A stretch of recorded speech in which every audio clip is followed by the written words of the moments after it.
नमस्कार, मुकाबला देख रहे हैं आप। आपके साथ मैं हूं प्राची पाराशर। देश के सिर्फ 2 राज्यों में ही कांग्रेस के मुख्यमंत्री बचे हैं। छत्तीसगढ़ छोटा राज्य है, राजस्थान उससे काफी बड़ा है। कांग्रेस का इतिहास है कि राज्य में जिस नेता का कद बढ़ता है, दिल्ली से उसके पर कतर दिए जाते हैं। अशोक गहलोत के साथ भी यही होने वाला था, लेकिन जादूगर पहले ही खेल समझ गया और उसने अपना मायाजाल फैला दिया। बागी गुट ने हाईकमान को साफ साफ समझा दिया है कि अगर अशोक गहलोत को हटाया जाएगा तो नया सीएम उनके गुट के 93 विधायकों में से ही होगा। ये चेहरा किसका होगा, ये अशोक गहलोत ही तय करें। सीएम कौन बनेगा, इसका फैसला 19 अक्टूबर के बाद होगा, जब अशोक गहलोत कांग्रेस के राष्ट्रीय अध्यक्ष बन जाएंगे। मतलब साफ है, आलाकमान से खुली बगावत और रिमोट कंट्रोल गहलोत के पास। यहां अशोक गहलोत का गेम समझने वाला है। पहला, सोनिया की पसंद के सचिन पायलट किसी हाल में सीएम नहीं बन पाएंगे, जिस नाम से अशोक गहलोत सबसे ज्यादा चिढ़ते हैं। दूसरा, गहलोत के अध्यक्ष बनने के बाद अगर विधायक हाईकमान को नया सीएम चेहरा चुनने का हक दे भी देते हैं तो अध्यक्ष होने के नाते अशोक गहलोत ही उस पर मुहर लगाएंगे। यानी दिल्ली पहुंच जाने के बाद भी गहलोत ही नए सीएम के लिए असली हाईकमान हो जाएंगे। गहलोत के इस राजनीतिक दांव से कांग्रेस में खलबली मच गई है। उन्हें अनुशासनहीन बताया जा रहा है। सोनिया के पर्यवेक्षक खुलेआम कह रहे हैं कि राजस्थान की बगावत के मास्टरमाइंड गहलोत ही हैं। आज मुकाबला में हम इसी पर डिबेट करेंगे। सवाल है कि गहलोत ऑर्डर मानेंगे या विरोध ठानेंगे। क्या गहलोत सोनिया की सत्ता के आगे सीना तानेंगे?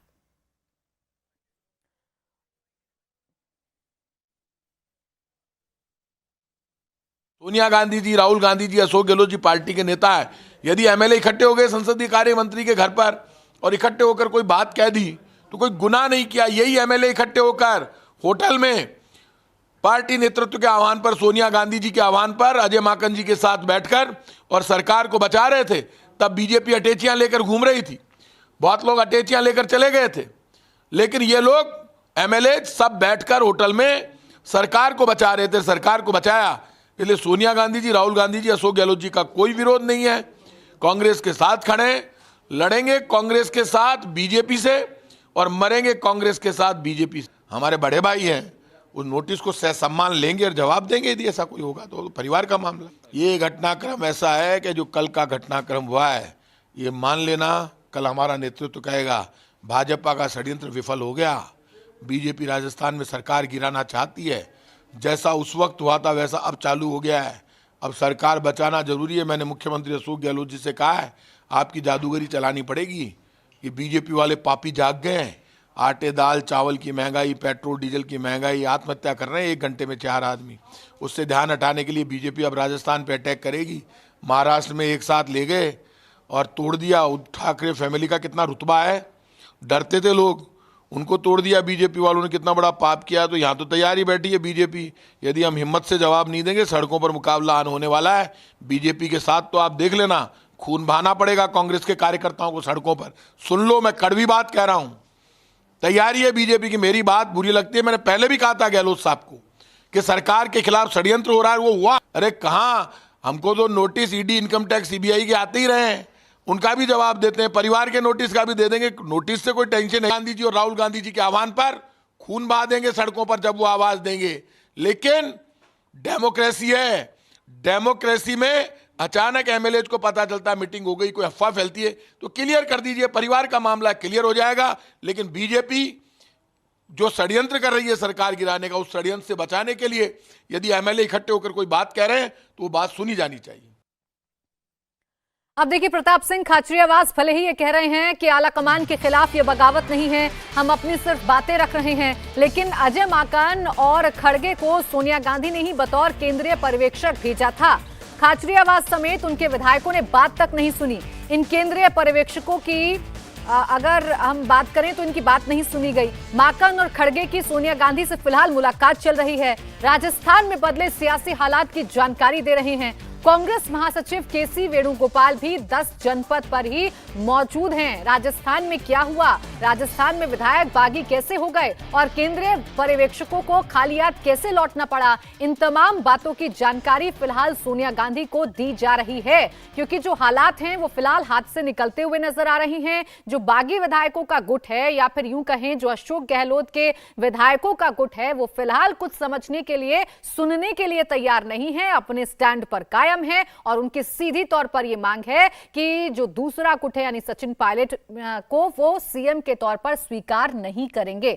हमारे साथ दो खास मेहमान जुड़ गए हैं इस पर चर्चा करने के लिए। संबित पात्रा, प्रवक्ता बीजेपी, आचार्य प्रमोद कृष्णम, नेता कांग्रेस, आप दोनों का बहुत स्वागत है।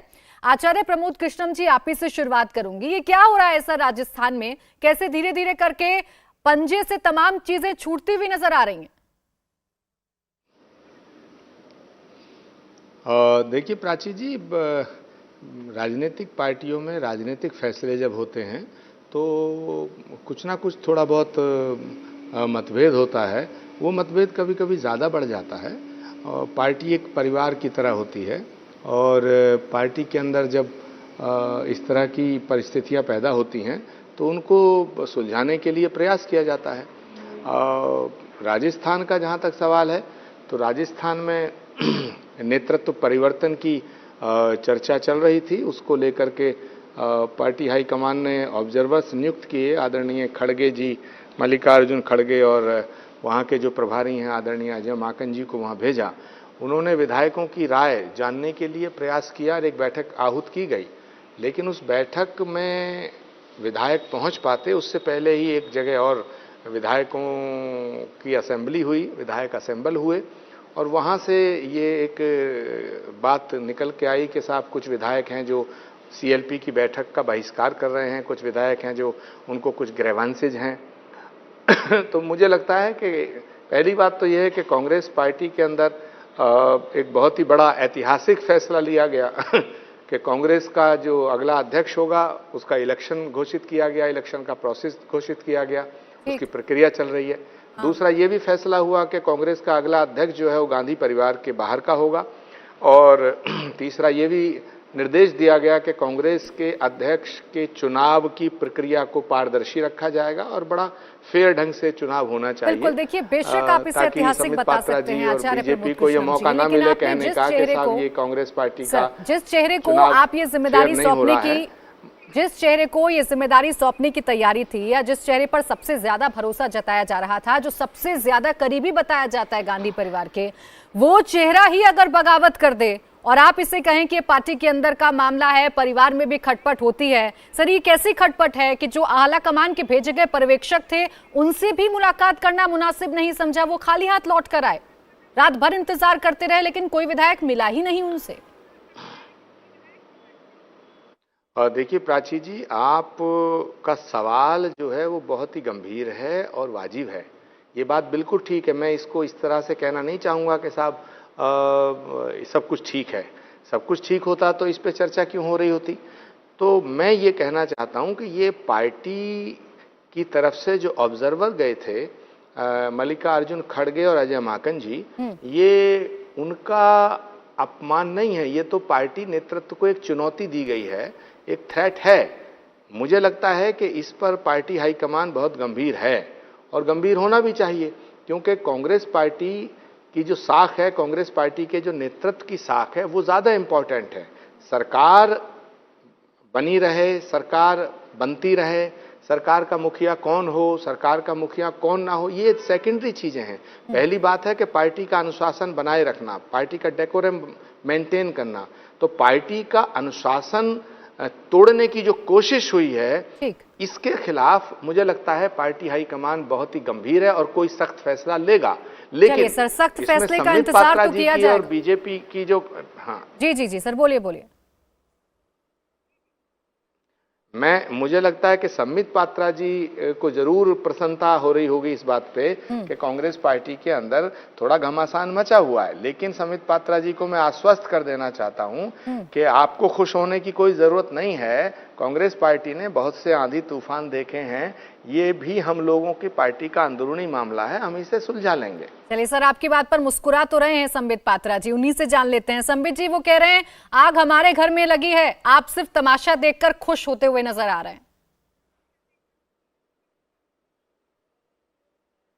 नहीं, अगर ऐसा लगता है कि इनके घर के अंदर डेमोक्रेसी चल रही है और ये जो पूरी खटपट और जो इन्होंने बताया सब, ये सब डेमोक्रेटिक प्रक्रिया है, तो मैं तो ईश्वर से प्रार्थना करता हूँ, आज नवरात्र का पहला दिन भी है, मैं तो माँ से प्रार्थना करता हूँ कि कांग्रेस के घर के अंदर इसी प्रकार और ज़्यादा डेमोक्रेसी फूले फले और इसी प्रकार कांग्रेस के लोग सड़क के बीच में निर्णय करें। हमें इसमें क्या आपत्ति हो सकती है?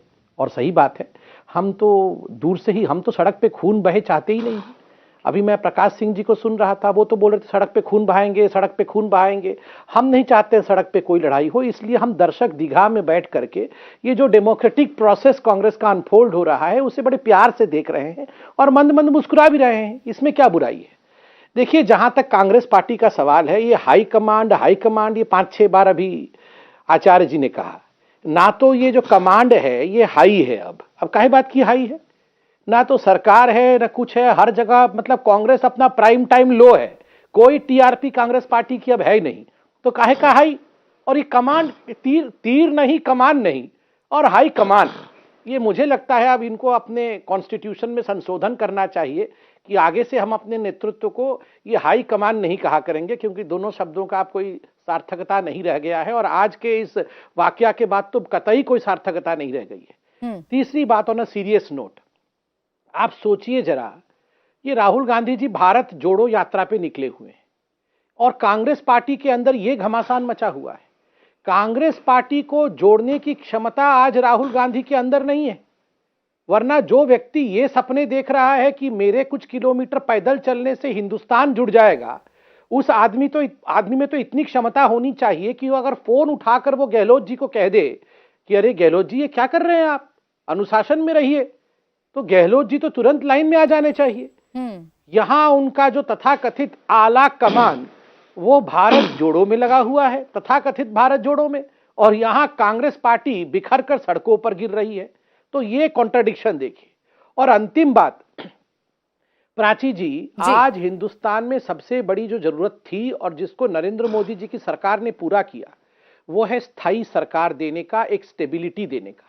आज हिंदुस्तान पूरे विश्व में अपने सरकार के स्थायित्व के लिए, स्टेबिलिटी के लिए, परफॉर्मेंस के लिए, नॉन करप्शन के लिए जाना जा रहा है। और यहां कांग्रेस पार्टी में देखिए, कांग्रेस पार्टी एक सख्त संदेश भेज रही है कि हम कुछ भी हो जाए, हम स्टेबल सरकार तो नहीं दे सकते। अब इनकी लड़ाई चल रही है कि राजस्थान के चन्नी कौन होंगे। आप सोचिए, पंजाब में क्या किया था इन्होंने, मतलब आती आती सरकार को इन्होंने खुद अपने हाथ से बिगाड़ने का काम किया। और यहां तो राजस्थान में ऐसी ही इनकी सरकार जा रही थी, ऐसी ही राजस्थान में जिस प्रकार के संबित पात्रा जी, प्रमोद कृष्णम जी तो कह रहे हैं कि देखिए अनुशासनहीनता तो हुई है, ये बात तो वो खुद भी स्वीकार कर रहे हैं, लेकिन 2-4 पॉइंट्स जो आपने उठाए हैं प्रमोद कृष्णम जी, आप इस पर तो जवाब देंगे ही। देखिए, एक तो डेमोक्रेसी को लेकर वो कह रहे हैं कि एक ऐसी डेमोक्रेसी है, दूसरा राहुल गांधी भारत जोड़ो यात्रा तो कर रहे हैं लेकिन अपना ही घर टूट रहा है। सर, भारत तो तब जोड़ेंगे जब अपना घर जुड़ा रहेगा। देखिए प्राची जी, मैं डॉक्टर संबित पात्रा को बड़ा विद्वान प्रवक्ता मानता हूं और वो हैं भी, लेकिन पता नहीं वो कैसी बात कर रहे हैं। क्या कांग्रेस के अंदर इनर डेमोक्रेसी होना गलत है? क्या किसी पार्टी के अंदर डेमोक्रेटिक सिस्टम पर चलना गलत है? क्या राहुल गांधी जी की भारत जोड़ो यात्रा का उद्देश्य गलत है, लक्ष्य गलत है? मतलब वो किस बात को गलत मान रहे हैं? अगर राहुल गांधी जी फोन करके अशोक गहलोत जी को कहते, डांटते, अभी ये कह रहे हैं कि भाई ये क्या हो रहा है, इसे बंद, तो वो डेमोक्रेटिक सिस्टम नहीं होता।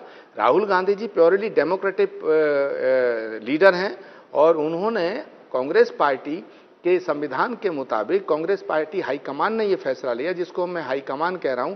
हाईकमान का मतलब क्या है? कोई ऐसा थोड़ी है कि कोई हिटलर या नेपोलियन वहां आके बैठ जाता है। हाईकमान का मतलब होता है बोलचाल की भाषा में कांग्रेस किसी भी पार्टी की लीडरशिप। वो तो आपके यहाँ भी है, लेकिन हाँ, आपके यहाँ एक बात है, आपके यहाँ विधायकों से नहीं पूछा जाता, हमारे यहाँ विधायकों से पूछने की प्रक्रिया को सम्मान दिया जाता। आपके यहाँ ऐसा फरमान जारी होता है। आपने उत्तराखंड का चीफ मिनिस्टर 3 महीने में, 4 महीने में 2-2, 3-3 बदले। आपने और भी कई जगह इस तरह की बातें की हैं।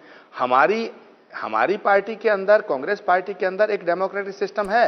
हम उसको बहाल रखना चाहते हैं, डेमोक्रेटिक सिस्टम ही तो समझाइए। एक सेकंड, हम उसको जिंदा रखना चाहते हैं। एक सेकंड सर, डेमोक्रेटिक सिस्टम ही तो समझाइए। बात को पूरा कर लूं, आपके सवाल का जवाब दूंगा। ये डेमोक्रेटिक सिस्टम ये होता है कि पहला अटैक था बीजेपी का कि साहब ये जो परिवार है ये पार्टी नहीं है, एक परिवार है। दूसरा था कि साहब इस पार्टी पर परिवार का कब्जा है। कांग्रेस पार्टी का अध्यक्ष गांधी फैमिली से ही होगा। ये तीनों आपके हमले थे, ये तीनों तो खत्म हो गए। हमारी पार्टी का चुनाव हो रहा है, आपके यहाँ चुनाव नहीं होता। हमारी पार्टी में नहीं, प्रमोद ये कृष्णन जी फैसला से लिया मैं गया इनकार नहीं कर कांग्रेस रही। पार्टी के आपने अंदर कहा कि अगला विधायक अध्यक्ष नाराज नेहरू थे। गांधी एक फैमिली से सेकंड बाहर सर। का होगा। ठीक, एक सेकंड सर, आपने कहा विधायक नाराज थे, विधायक अपनी बात रख रहे हैं, ये हमारी पार्टी के अंदर की डेमोक्रेसी है। सर, क्या ये पार्टी की डेमोक्रेसी में नहीं आता कि एक विधायक दल की बैठक की कॉल है और वहां विधायक उस बैठक को छोड़कर किसी तीसरे के यहां बैठ जाते हैं, वहां पर बात करते हैं और इकट्ठा होकर पहुंच जाते हैं स्पीकर के घर सामूहिक इस्तीफा देने के लिए? सर, ये कैसी डेमोक्रेसी है? देखिए, ये डेमोक्रेसी का एक पार्ट है, this is part of democracy.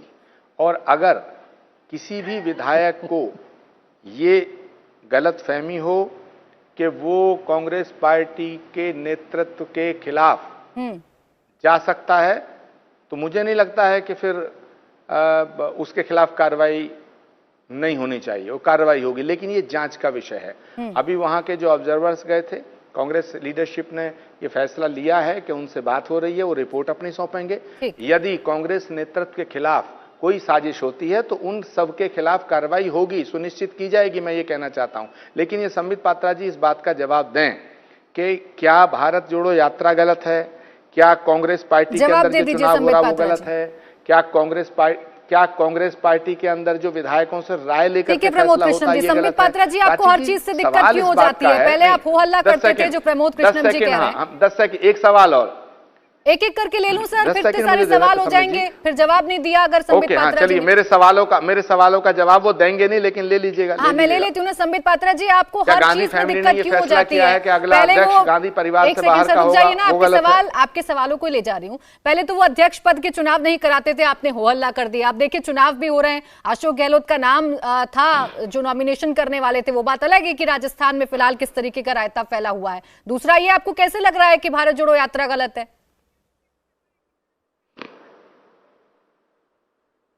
अरे प्राची जी, अभी आदरणीय आचार्य जी ने कहा कि जो 3 आक्षेप, जो 3 एलिगेशन भारतीय जनता पार्टी के थे कि ये पार्टी नहीं परिवार है, ये गांधी परिवार के बाहर किसी का चयन नहीं होता है और कोई डेमोक्रेसी नहीं है कांग्रेस पार्टी की, ये तीनों जो एलिगेशन थे वो समाप्त हो गए। अरे आचार्य जी, यहाँ तो पार्टी ही समाप्त हो गई। अब पार्टी ही नो हेड नो हेडेक। अब पार्टी रहेगा तभी तो एलिगेशन होगी। आप बताइए, अब सर ही नहीं है तो हेडेक कहां से होगा? तो कितने आचार्य जी, मैं तो आपको दंडवत प्रणाम करता हूं। मतलब प्रवक्ता हो तो आचार्य वर जैसा होना चाहिए, वरना बताइए, युद्ध के मैदान में कांग्रेस पार्टी परास्त होके मुंह के बिल चित्त पड़ी हुई है, फिर भी आचार्य वर है कि देखिए गुरु द्रोण की तरह यहां बचाव करने में लगे हुए हैं कि नहीं नहीं नहीं नहीं नहीं, मैं तो संबित पात्रा को विद्वान मानता था, मगर अगर तगर। अरे विद्वान मैं हूं कि नहीं ये महत्वपूर्ण नहीं है, ये राहुल गांधी विद्वान है या विद्वान नहीं है ये महत्वपूर्ण है। और आपने कहा कि ये सारा कुछ जो हो रहा है, क्योंकि अभी पूछा गया, प्राची जी ने पूछा कि आपकी पार्टी ने तो कहा था कि पहले आके यहां बैठक करिए ऑब्जर्वर्स के साथ, ये बीच में क्यों सीपी जोशी जी के पास चले गए? तो आपने कहा ये सब डेमोक्रेसी का पार्ट है। तो मैं तो शुरू से कह रहा हूं, अगर ये लोकतंत्र का हिस्सा है तो मैं ईश्वर से प्रार्थना करता हूं कि रोज इसी प्रकार का लोकतंत्र कांग्रेस के घर के अंदर फूले फले और इसी प्रकार कांग्रेस का हाल हो। प्राची जी, एक सीरियस नोट में आप आचार्य जी से पूछिए, क्या यह हकीकत नहीं है कि इसी गहलोत जी ने सचिन पायलट को कहा था कि ये यूजलेस है, ये बिल्कुल यूजलेस फेलो है, ये खाली अंग्रेजी में बोलता है, ये कुछ ग्राउंड नहीं जानता है? क्या इसी गहलोत ने सचिन पायलट जी के खिलाफ फोन टेपिंग नहीं कराया था? खुद स्वीकार किया कि हाँ मैंने फोन टेपिंग कराया था। क्या इसी गहलोत जी ने सचिन पायलट के खिलाफ एसीबी का जांच नहीं कराया था? इन्हीं की सरकार होते हुए, मुख्यमंत्री होते हुए, डिप्टी सीएम के घर में रेड करने के लिए इन्हीं के अधिकारी को भेजा हुआ था। और यहां पर आज प्रकाश सिंह जी खून बहाएंगे सड़कों पर, हम किसी से नहीं डरते। अरे आप तो खुद अपने डिप्टी चीफ मिनिस्टर के घर में खुद एजेंसीज भेजते हैं, आप खुद उनकी फोन टेपिंग कराते हैं। अगर ये सब डेमोक्रेसी का हिस्सा है तो आचार्य वर जी आपको बहुत बहुत मुबारक हो। ऐसी ही डेमोक्रेसी छत्तीसगढ़ में भी हो रही है, ऐसी ही डेमोक्रेसी मध्य प्रदेश में भी हुई थी। ये डेमोक्रेसी कांग्रेस को बहुत मुबारक हो।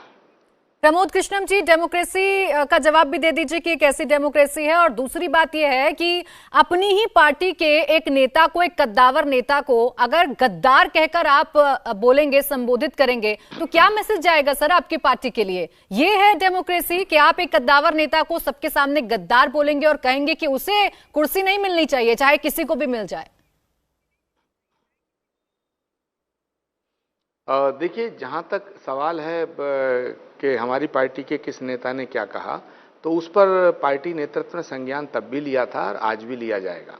लेकिन संबित पात्रा जी के जो 2-3 अटैक हैं, उन्होंने अटैक पर अटैक किए, लेकिन मेरे सवाल का जवाब नहीं दिया। मैंने पूछा था क्या पार्टी के अंदर चुनाव हमारे यहाँ चुनाव हो रहा है, क्या गलत है? नहीं, क्योंकि कल तक तो आप कहते थे साहब इलेक्शन होगा ही नहीं, सिलेक्शन होगा।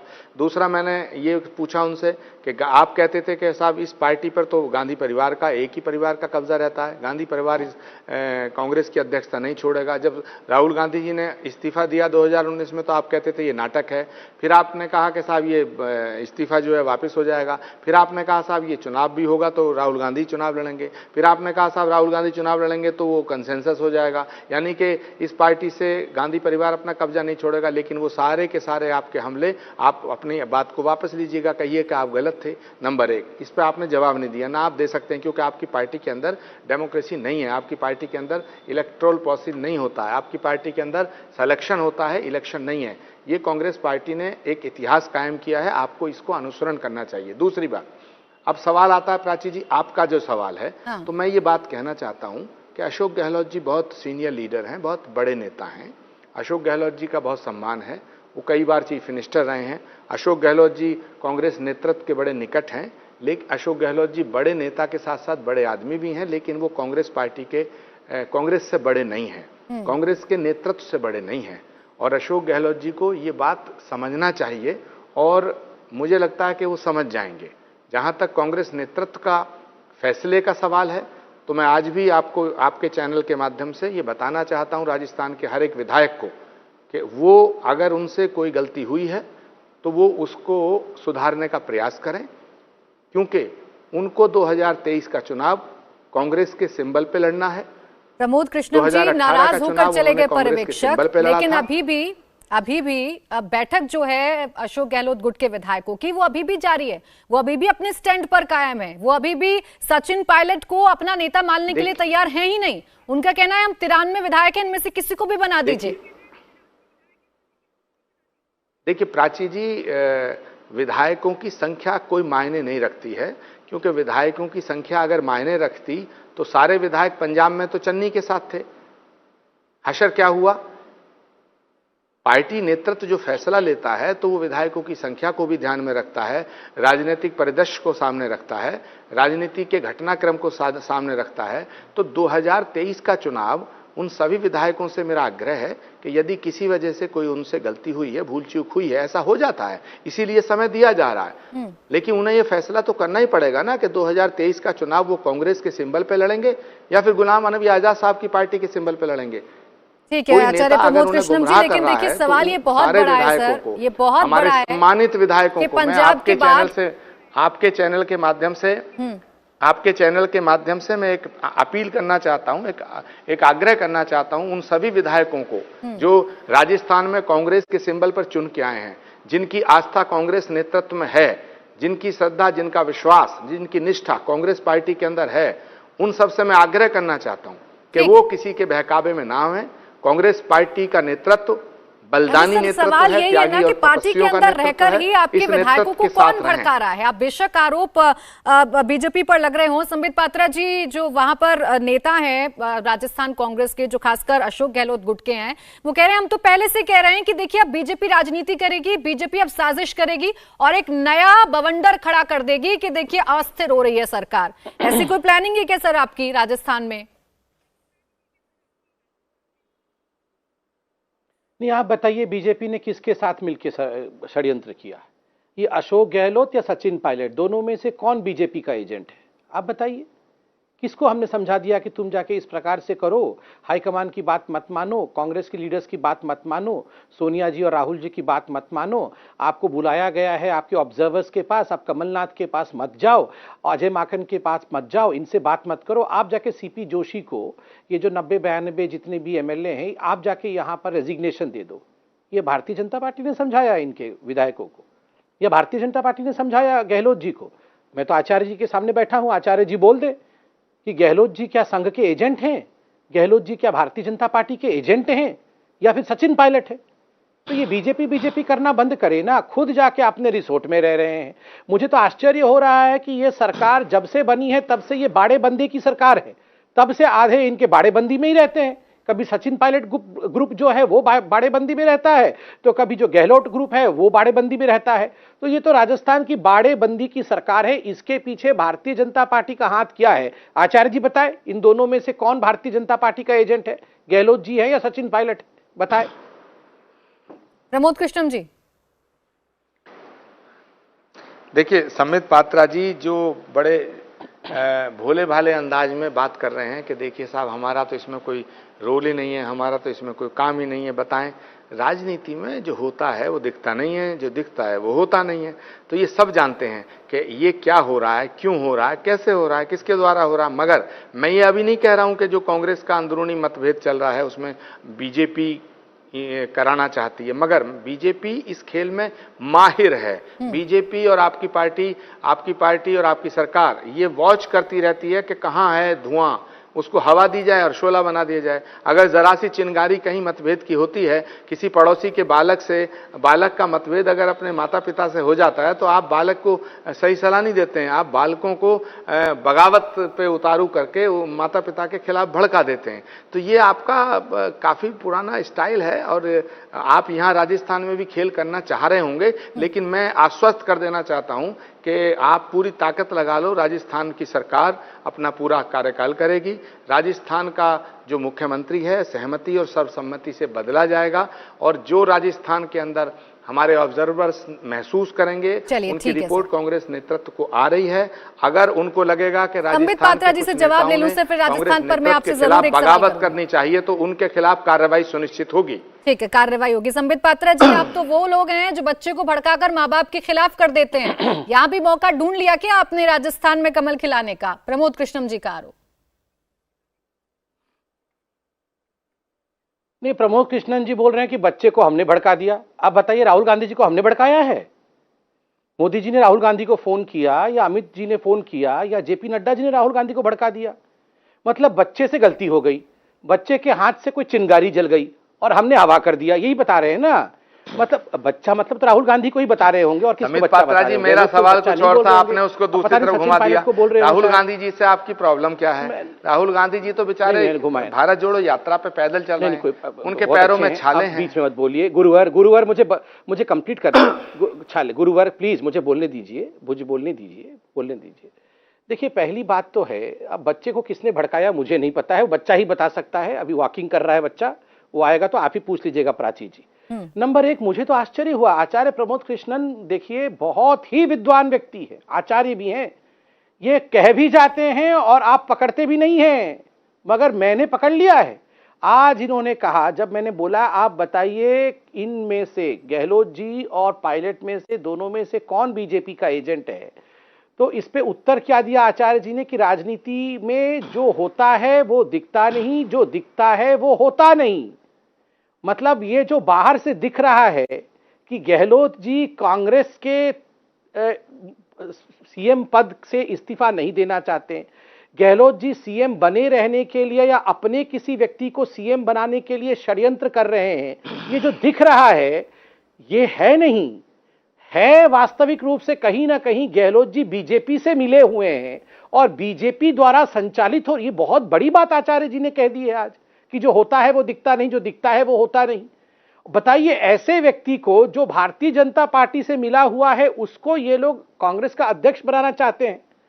इसीलिए मैं कह रहा हूं प्राची जी, सब कुछ छोड़ के एक बार बच्चे को बुला ही लीजिए, कहीं ये बच्चा ही तो हमारा एजेंट नहीं है, मेन तो यही है विषय। और अभी कह रहे थे डेमोक्रेसी है, ये सारा प्रक्रिया डेमोक्रेसी है, और फिर अब कह रहे हैं कि चिंगारी अगर लग गई है, अगर कहीं हल्की फुल्की आग लग गई है तो बच्चों को समझाना चाहिए, उसको हवा नहीं देना चाहिए। आप बताइए ये चिंगारी है या ये लोकतंत्र है? क्योंकि लोकतंत्र चिंगारी नहीं हो सकता और चिंगारी कभी डेमोक्रेसी नहीं हो सकती। इसलिए आप बताइए प्रमोद कृष्णम जी, ऐसा तो नहीं है ना? तो भड़का कौन रहा? ठीक, प्रमोद कृष्णम जी, ऐसा तो नहीं है कि ये चिंगारी अभी अभी भड़की हो। बीते 4 साल से जब से ये सरकार चल रही है, ये तो पता ही है कि 2 धड़ों में कांग्रेस बटी हुई है। एक खेमा है सचिन पायलट का, एक खेमा है अशोक गहलोत का। तो ये इतनी ज्यादा मिसहैंडलिंग कैसे हो गई कि आप समझ नहीं पाए? आपने पर्यवेक्षक भेज दिए और वहां पूरा खेल हो गया सर। आपकी पार्टी पूरी तरीके से बदनाम हो गई, सड़कों पर आगे कार्यकर्ता एक दूसरे से बहसबाजी शुरू हो गई। देखिए, कांग्रेस पार्टी के जो नेता हैं, चाहे वो विधायक हों, सांसद हों, मिनिस्टर हों, वो सब लोग जिंदा दिल इंसान हैं। उनमें चिंगारी होना जरूरी है और चिंगारी होनी चाहिए, और चिंगारी है। चिंगारी जिस पार्टी में के नेताओं में चिंगारी नहीं होगी तो वो तो फिर मुर्दों की पार्टी हो जाएगी, गुलामों की पार्टी हो जाएगी। हमारी पार्टी में इनर डेमोक्रेसी है। मेरी बात को आप समझने की कोशिश करें, मैं क्या कहना चाहता हूं, आप मेरी बात को समझ नहीं रहे हैं। मैंने कहा चिंगारी होना बुरी बात नहीं है, लेकिन बीजेपी इस फिराक में रहती है कि इस चिंगारी को हवा दे के शोला बना दिया जाए। जो चिंगारी शोला बन जाएगी तो ये घर को फूंक देगी।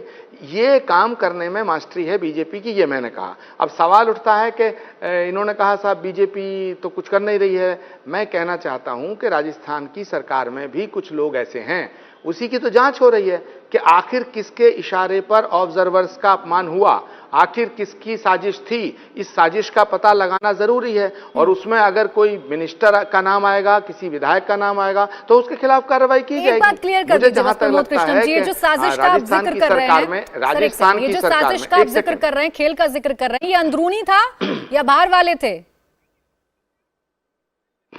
देखिए प्राची जी, मुझे जहां तक पता लग रहा है तो वहां के सारे विधायक जो मुझसे बात कर रहे हैं, जो विधायक खड़गे जी की बैठक में नहीं थे, सीएलपी की बैठक में नहीं गए, उन कुछ विधायकों से मेरी बात हुई। मैं नाम उनका नहीं लेना चाहूंगा, ना मैं लूंगा, लेकिन उन विधायकों ने कहा कि नहीं साहब, हमें तो मालूम ही नहीं था कि दूसरे जगह भी एक बैठक बुलाई गई है, हम तो वहां चले गए। तो मुझे लगता है कि राजस्थान की सरकार में कोई मंत्री, 1 या 2 मिनिस्टर या 1-2 विधायक इस तरह के हैं जो ये षड्यंत्र करके बीजेपी को फायदा पहुंचाना चाहते हैं। सर, तो ये फेल्योर भी आपका है कि आपकी सरकार चल रही है, फुल फ्लेज सरकार चल रही है, और एक सीएलपी की बैठक के बारे में एक ठीक से मैसेज भी अगर आप लोग कन्वे नहीं कर पा रहे हैं, और आप आरोप अगर बीजेपी पर लगा देंगे तो ऐसे काम तो नहीं चलेगा ना सर। ये अपने अंदर की आपकी घटना है, तो आपके अंदर की नाकामी हो गई कि पूर्ण बहुमत की सरकार है, सीएलपी की बैठक है, और एक मैसेज तक कन्वे नहीं कर पा रहे हैं, और दूसरी जगह विधायक इकट्ठा हो जा रहे हैं। नहीं प्राची जी, राजस्थान की सरकार में 1-2 नेता ऐसे हैं, मंत्री ऐसे हैं जिन्होंने काफी बड़ा पैसे वैसे का घोटाला कर रखा है। वो ईडी सीबीआई से डरते हैं, तो वो कुछ ना कुछ मुखबरी करते रहते हैं। संबित पात्रा जी, उनके अंदर भी लड़ाई आप ही करवा रहे हैं, इतनी फूट क्यों पड़वा रहे हैं सर? कांग्रेस को रहने दीजिए, खत्म करने की मंशा है क्या पूरी तरीके से अब? देखिए प्राची जी, आज का हेडलाइन आपको मिल गया है। आप सोचिए, कांग्रेस के दिग्गज प्रवक्ता और आचार्य प्रमोद कृष्णन जी ने आपके शो में कहा, कांग्रेस में राजस्थान में ऐसे कुछ नेता हैं जो मंत्री हैं और जिन्होंने बड़ा घोटाला कर रखा है, और इस कारण से उन्हें ईडी और सीबीआई से डर लगता है। जो विषय उनके प्रवक्ता जानते हैं कि फलाने फलानी मंत्रियों ने राजस्थान में बड़ा घोटाला कर रखा है, आपको क्या लगता है राहुल गांधी को पता नहीं होगा, सोनिया गांधी को पता नहीं होगा, गहलोत जी को पता नहीं होगा? तो कहीं ना कहीं इनको एक कट पहुंचा होगा, कहीं ना कहीं इनको कमीशन पहुंचा होगा, तभी तो ये लोग चुप है। तो आज के डिबेट का ये टर्निंग पॉइंट है, जब खुद कांग्रेस पार्टी के आधिकारिक व्यक्ति आके, इतने बड़े नेता आके कह रहे हैं कि यहां पर बड़े मंत्री ऐसे हैं जिन्होंने बड़े बड़े घोटाले कर रखे हैं, और इस कारण से वो चुप हैं, और इस खबर को कि सीएलपी की मीटिंग है इसको वो प्रसारित नहीं कर रहे हैं, अपने विधायकों को नहीं बता रहे हैं। तो ये गलती भारतीय जनता पार्टी की है या ये गलती उन भ्रष्ट नेताओं की है? ये गलती कांग्रेस पार्टी की है कि वो कमीशन लेते हैं अपने मंत्रियों से, और अपने मंत्रियों को यह जानते हुए कि ये भ्रष्ट है उनको हटाते नहीं है। प्राची जी, ये बहुत सीरियस इशू है। आपके शो में ये माना गया है कि भ्रष्ट नेता कांग्रेस के मंत्री हैं राजस्थान में, इसका उत्तर मुझे चाहिए। प्रमोद कृष्णम जी, इसका जवाब दे दीजिए। भ्रष्टाचार पर चुप्पी क्या आपके लिए भारी पड़ गई, आपकी अपनी ही सरकार के लिए? नहीं, मैं जो बात कह रहा हूं उसको आप सीधे तरह से समझिए। मैं ये कहना चाहता हूं कि कांग्रेस नेतृत्व ने आपसी मतभेद को सुलझाने के लिए एक नई लीडरशिप के लिए ऑब्जर्वर्स भेजे, सीनियर ऑब्जर्वर्स भेजे।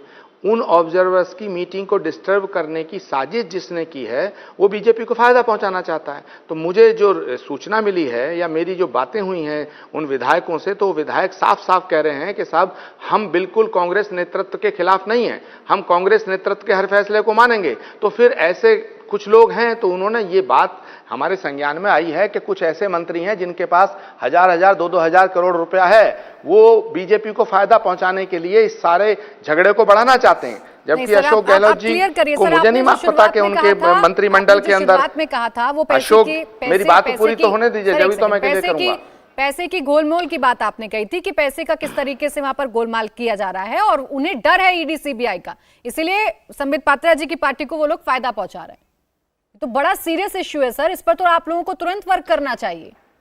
देखिए, नहीं, हम लोग वर्क कर रहे हैं और मैं माननीय मुख्यमंत्री महोदय को भी इसका संज्ञान लेना चाहिए कि आखिर ये कौन से लोग हैं जो चीफ मिनिस्टर की छवि को भी खराब करना चाहते हैं और कांग्रेस नेतृत्व के खिलाफ हैं विधायक, ये मैसेज देना चाहते हैं। तो एक बहुत बड़ी कॉन्स्पिरेसी है और इस कॉन्स्पिरेसी के पीछे जो भी लोग होंगे उनके खिलाफ कार्रवाई होनी चाहिए और हम लोग इस पर गंभीरता से विचार कर रहे हैं। लेकिन जहां तक सवाल इस बात का है कि कांग्रेस पार्टी करप्शन के प्रति चुप रहती है, वो नहीं है, वो गलत है। लेकिन जो लोग होंगे उनकी जांच के बाद पता चलेगा, क्योंकि वो उन पर ईडी और सीबीआई का दबाव है, इसीलिए वो कांग्रेस के विरोध में काम कर रहे हैं। जब ऑब्जर्वर नियुक्त हो गए, ऑब्जर्वर वहां पहुंचे, ऑब्जर्वर जब जा रहे थे तो ये बात क्लियर नहीं थी कि ऑब्जर्वर सीएलपी की मीटिंग में कोई चीफ मिनिस्टर का नाम फाइनल करेंगे। ये बात होनी थी कि वहां ये प्रस्ताव होना था कि कांग्रेस नेतृत्व को अधिकृत किया जाता है कि नेतृत्व परिवर्तन के लिए जो फैसला होगा दिल्ली में होगा।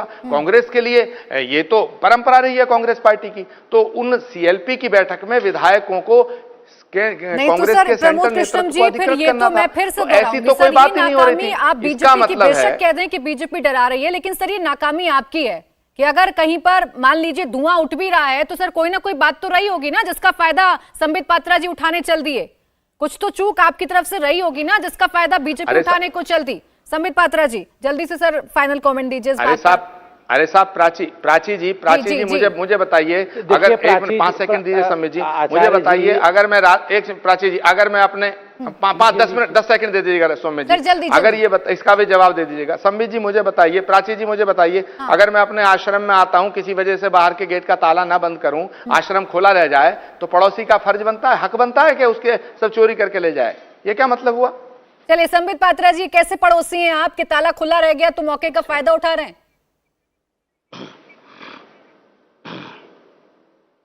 देखिए, इसका कोई जवाब नहीं होता। ये ना तो ये कांग्रेस पार्टी आश्रम है और ना हम पड़ोसी चोरी करने गए हुए हैं। ये आपस में ही हाथ पांव एक दूसरे के तोड़ने में लगे हैं। मगर आज का सबसे बड़ा ब्रेकिंग न्यूज है कि कांग्रेस पार्टी को मालूम है इनके मंत्रियों के पास हजार, 2-2 करोड़ रुपए हैं और यहां उनके आधिकारिक प्रवक्ता ये बोल रहे हैं कि हमारे मंत्रियों के पास हजार, 2-2 करोड़ रुपए हैं और इस कारण से डर है क्योंकि इन्होंने महाभ्रष्टाचार किया। उसके बाद मुझे कहने ये आपने फिर गेट में ताला नहीं डाला तो चोरी कर लेंगे, ये सब पे कोई मतलब नहीं रहता है। आज आपको आचार्य जी से पूछना चाहिए, ये जानते हुए भी कि 1000-2000 करोड़ रुपए है, आप चुप केवल इसलिए थे क्योंकि मोटा माल गांधी परिवार को पहुंचाया जा रहा था, वरना आप लोगों ने इन भ्रष्टाचारियों को क्यों नहीं निकाला? किसने रोका था भ्रष्टाचारियों को निकालने से? इसका जवाब दे प्रमोद कृष्णन तो माने। चलिए ठीक है सर, मेरे पास वक्त खत्म हो गया है, लेकिन कई सवाल हैं जो कांग्रेस के सामने इस वक्त खड़े हुए हैं और उन सवालों के जवाब तलाशने की कोशिश कांग्रेस कर रही है। बहुत शुक्रिया आप दोनों का हमारे साथ जुड़ने के लिए, इस चर्चा में शामिल होने के लिए। इंडिया टीवी हर वक्त हर जगह डाउनलोड करने के लिए सर्च करें India TV news Google play store या ऐप स्टोर पर।